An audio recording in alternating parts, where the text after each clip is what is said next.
Bulletin में सबसे पहले भारतीय सेना की नई शक्ति आपको दिखाते हैं। सेना ने नाग मिसाइल का सफल परीक्षण कर लिया है। राजस्थान के बालासोर रेंज में 15 और 16 जुलाई को इसका परीक्षण किया गया। नाग मिसाइल का नया नाम ध्रुवास्त्र हो गया है। ध्रुवास्त्र एक एंटी टैंक गाइडेड मिसाइल है। तस्वीरें ऐसी जिसे देखकर लोगों का सर गर्व से ऊपर उठ जाएगा, वहीं दुश्मनों के दिलों में दहशत भर जाएगी।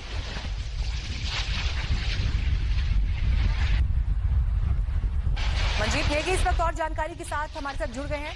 मंजीत, नाग मिसाइल का नाम तो बदलकर ध्रुवास्त्र कर दिया गया है, लेकिन क्या इसकी खासियत है और कैसे इसकी ताकत हमारे दुश्मनों को डराएगी, जरा बताएं। मीनाक्षी, मिसाइल भी ये स्वदेशी है और खासतौर से जो भारत का स्वदेशी मारक हेलीकॉप्टर है ध्रुव, उसके ऊपर ये लगेगी और 4 किलोमीटर की मारक क्षमता के साथ किसी भी टैंक को ये नेस्त नाबूद कर सकती है। उड़ीसा के बालासोर में इसका परीक्षण हुआ है, सफल परीक्षण, और सेना ने इस परीक्षण को अंजाम दिया है। और जिस तरह से खासतौर से जो अगर किसी टैंक के खिलाफ कार्रवाई करनी है, और हमारा जो खासतौर से ध्रुव हेलीकॉप्टर जो पूरी तरह से स्वदेशी मारक हेलीकॉप्टर है, एक लड़ाकू हेलीकॉप्टर है, उस पर इस मिसाइल को लगाया गया है।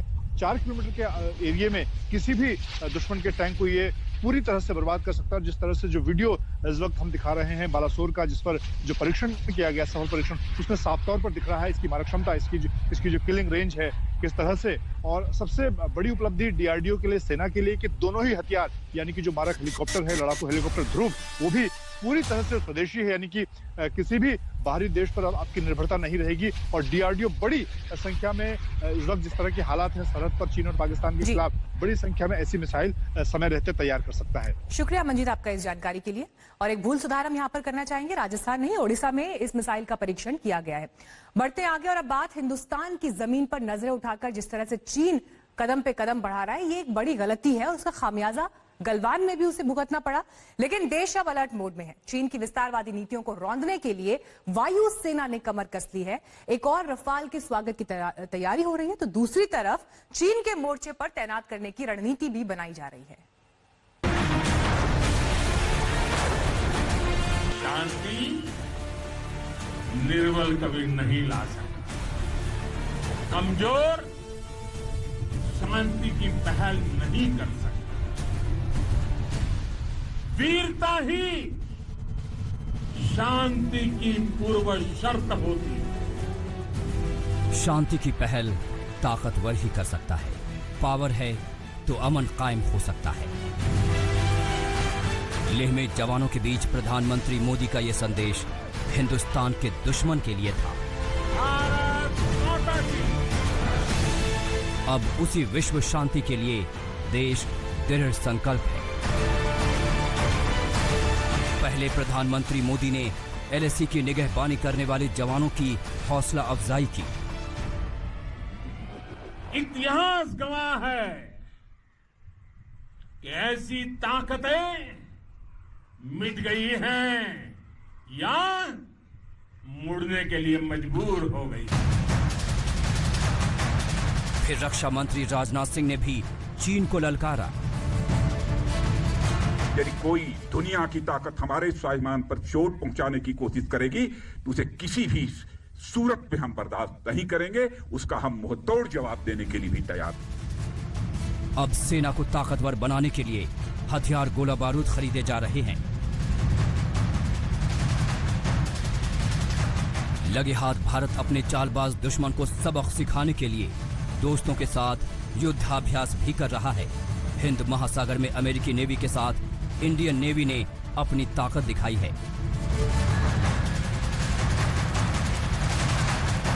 शांति के लिए शक्ति बढ़ाने की हिंदुस्तान की यह पहल आखिरी नहीं, क्योंकि असली ताकत तो बस 7 दिन बाद आ रहा है। भारतीय वायुसेना को मिलने वाला है बाहुबली। जी हां, बाहुबली यानी राफेल, आसमान का सिकंदर।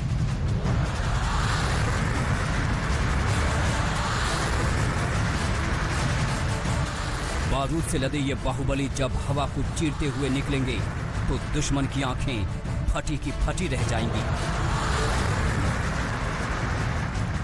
जब वो बाहुबली गरजेंगे तो डर से दुश्मन की नींद उड़ जाएगी। फ्रांस से आ रहे इन बाहुबली में इतना दम है कि एक बार एक्शन में आ गए तो हिंदुस्तान पर आंख उठाने की हिमाकत करने वाले नेस्त नाबूद हो जाएंगे।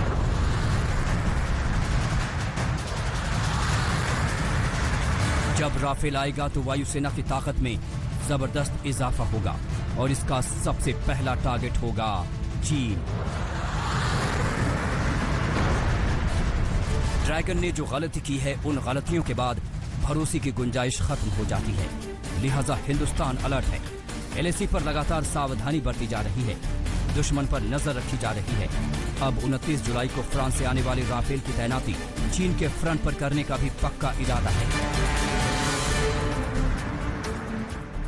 उसी इरादे को अमल में लाने के लिए एयरफोर्स की 3 दिनों की अहम बैठक आज से दिल्ली में शुरू हो रही है। रक्षा मंत्री राजनाथ सिंह इस कॉन्फ्रेंस का शुभारंभ करेंगे। वायुसेना अध्यक्ष RKS भदौरिया की अगुवाई में इस कॉन्फ्रेंस में देश भर के सभी 7 कमांड्स के प्रमुख शामिल हो रहे हैं। मीटिंग में लाइन ऑफ एक्चुअल कंट्रोल के ताजा हालात पर बात होगी। पूर्वी लद्दाख में चीन की करतूतों पर चर्चा होगी। साथ ही उससे निपटने के लिए वायुसेना की ताकत की तैनाती पर भी बात होगी। और सबसे अहम ये कि राफेल विमानों की तैनाती को लेकर भी मंथन होगा। जानकारी के मुताबिक चीन फ्रंट पर राफेल की तैनाती सबसे पहले अंबाला में होगी। दूसरी तैनाती चीन फ्रंट पर ही पश्चिम बंगाल के हाशिमारा में होगी। चीन के खिलाफ हिंदुस्तान का हर वीर जवान LAC पर मुस्तैद है। वायुसेना भी अलर्ट मोड में है। 20 जवानों की शहादत के बाद एयरफोर्स चीफ लेह का दौरा भी कर चुके हैं। The current situation at LAC is resolved peacefully, but it should be very clear that we are well prepared and suitably deployed. सबसे खास बात ये कि जो 5 राफेल विमान फ्रांस से हिंदुस्तान आएंगे वो पूरी तरह ऑपरेशनल होंगे।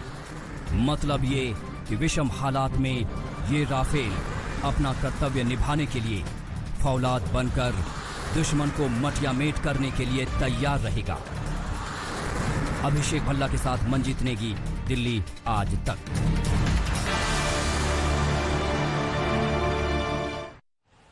एयरफोर्स को रफाल जैसे बाहुबल पर जबरदस्त भरोसा है। उस भरोसे की वजह भी है इस लड़ाकू विमान की, जिस तरह से इसे हथियारों से लैस किया गया है, वो किसी भी हालात में दुश्मन के किले में घुसकर उसे बर्बाद कर सकता है।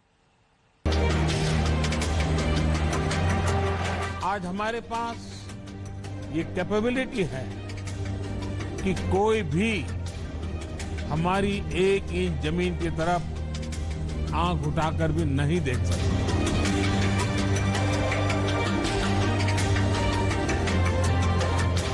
हिंदुस्तान की जमीन की 1 इंच पर भी दुश्मन की नजर पड़ी तो बुरी नजर उठाने वाले दुश्मन का नाश होना पक्का है।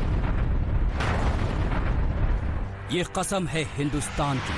अपने उसी कसम को पूरा करने के लिए LAC के पास वायुसेना की पूरी ताकत मुस्तैद है। चीन की किसी भी हिमाकत का जवाब देने के लिए भारत ने जबरदस्त मोर्चेबंदी की है। राफेल आ जाएंगे और वो चीन की किसी भी हिमाकत का जवाब देने के लिए हर वक्त अलर्ट होंगे। फ्रांस से आने वाले राफेल के लिए वायुसेना के क्रू मेंबर्स ट्रेनिंग ले चुके हैं। उसमें लगे एडवांस वेपन सिस्टम की पूरी जानकारी हासिल कर चुके हैं। अब जान लीजिए कि जो राफेल विमान आ रहे हैं वो कितना पावरफुल हैं। राफेल हवा से हवा और हवा से जमीन पर हमले में सक्षम है। इस लड़ाकू विमान में परमाणु हमला करने की भी काबिलियत है। ये विमान इलेक्ट्रॉनिक स्कैनिंग रेडार से 3D मैपिंग कर रियल टाइम में दुश्मन की पोजीशन खोज लेता है। राफेल की मारक क्षमता 3700 किलोमीटर तक है। राफेल महज 1 मिनट में 60,000 फीट की ऊंचाई तक पहुंच सकता है। 55,000 फीट की ऊंचाई से बम गिराने में सक्षम है। राफेल 2200 से 2500 किलोमीटर प्रति घंटा तक की स्पीड से उड़ान भर सकता है। हवा में ईंधन भरने के बाद करीब 10 घंटे तक लगातार उड़ान भर सकता है। ये 24,500 किलोग्राम का भार उठाकर भी उड़ने में सक्षम है। Rafale fighter plane Indian air force के सबसे ताकतवर और काबिल लड़ाकू विमान होंगे। ये बेहद हाईटेक हथियारों से लैस होंगे जो दुश्मन के इरादों पर पलक झपकते ही बारूद बरसाने का मादर रखते हैं।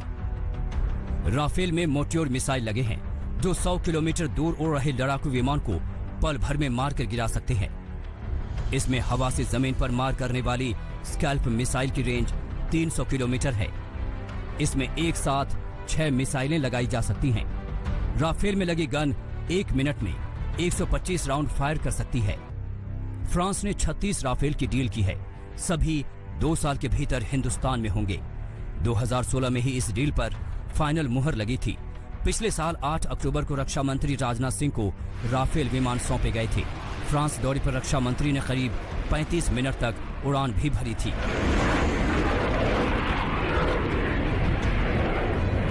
मिसाइल के कारण निश्चित रूप से हमारे एयरफोर्स की एक कम्बैट कैपेबिलिटी में इजाफा हुआ है।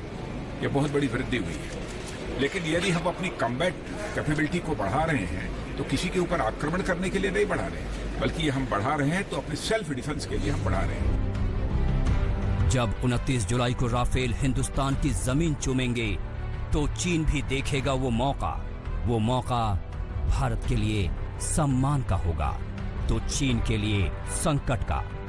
मंजीत नेगी, दिल्ली, आज तक।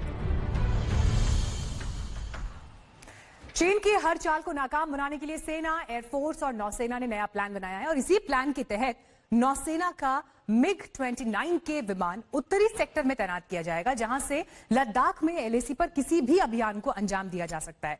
दुश्मनों की हर चाल पर भारत की नजर है।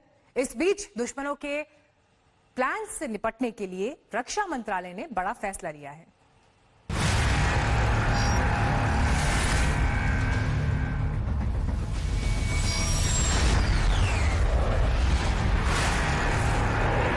जब गरजेगा समुद्री फाइटर तो चीनी सेना के कान के फट जाएंगे पर्दे। जब हवा में दहाड़ेगा MiG-29 के तो PLA के उड़ जाएंगे होश। जब पूर्वी लद्दाख के पहाड़ों का सीना चीरकर नेवी का लड़ाकू विमान भरेगी उड़ान तो बीजिंग का बढ़ जाएगा ब्लड प्रेशर। पूर्वी लद्दाख में चीन ने धोखेबाजी करके बहुत बड़ा गुनाह कर दिया है।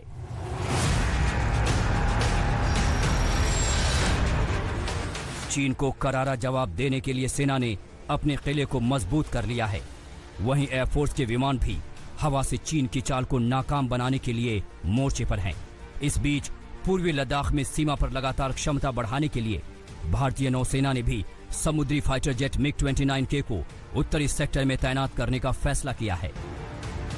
वैसे नौसेना के P-82 निगरानी विमान पहले ही पूर्वी लद्दाख सेक्टर में तैनात किए जा चुके हैं।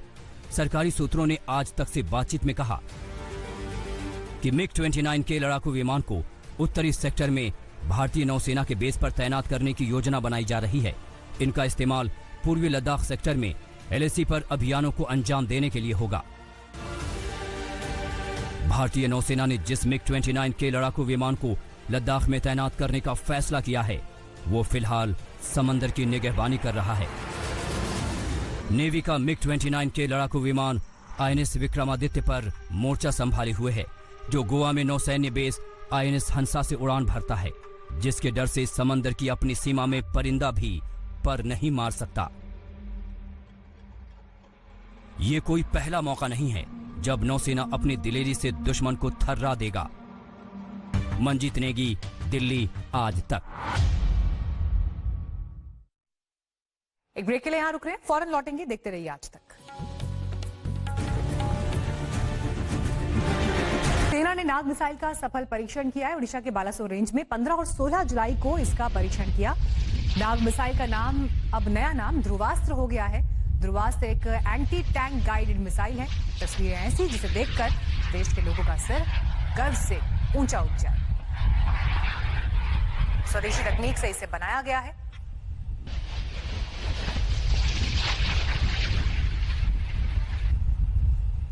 वक्त एक ब्रेक का है, लेकिन आगे देखिए खबरों का डबल डोज 1 और 11। नमस्कार, मैं हूं अंजना ओम कश्यप। हमें उम्मीद है ये वीडियो आपको पसंद आया होगा। लेटेस्ट खबरों के लिए यूं ही देखते रहिए आज तक, और इस वीडियो के पसंद आने पर लाइक, शेयर एंड सब्सक्राइब करना ना भूलें।